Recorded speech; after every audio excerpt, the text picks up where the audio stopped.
Астыңа аппаратқа кигізбестен бұрын астына шарын тексеріп аласыздар. Одан кейін барып аппаратқа мына шлангыңызды аласыздар.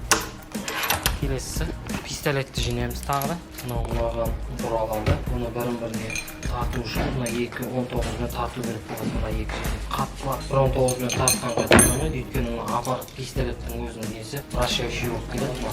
Ручкасы айланады пистолеттің өзінің.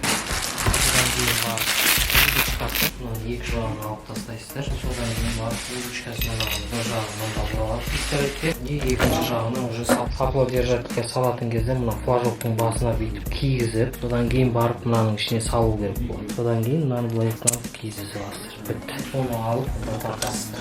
Одан кейін аппаратқа тартамыз.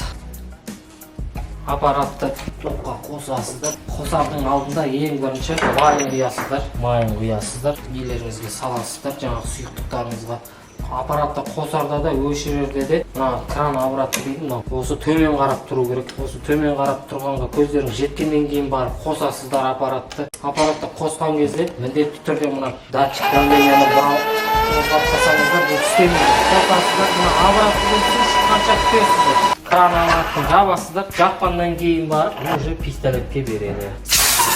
Пистолет бітелетін болса, мына саплоны бұрап, промывочныйға қойып, басқа жаққа тартып, қайтадан орнына қоясыздар да жұмыстарыңыз ары қарай.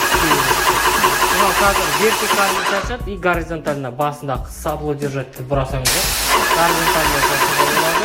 Егер де бұл давление сіздерге көп болатын жағдай болса, мына жерде жанынан келіп түсірсең болады, мына давлениені азайтасыздар мінекей. Сосын кейін жұмысты жасап болғаннан кейін аппаратты өшіре салмайсыздар. Мына кран обратканы қайтадан ашып, мына екі шлангыны көтеріп тұрсаңыздар, ішіндегі сұйықтықтың бәрін өзі айдап шығады. Содан кейін барлық аппаратты өшіресіздер. Және де бұл қалай жуылады? Суға саласыздар, таза бір шелек суға. Қайтадан қосасыздар. Тағы кран обратты ашып тұрады. Обраттан шыққанша күтесіздер. Обраттан шыққаннан кейін кран обраттын жабасыздар. Пистолеттің саплосын промывочныйға қойып, мінекей былай бұрап басып тұрасыздар. Мынадан таза су шыққанша. Таза су шыққанға көздеріңіз жеткеннен кейін мына екі шлангыны көтеріп тұрасыздар да кран обраттын ашып, ішіндегінің бәрін шығарғаннан кейін аппаратты өшіріп жинай саласыздар.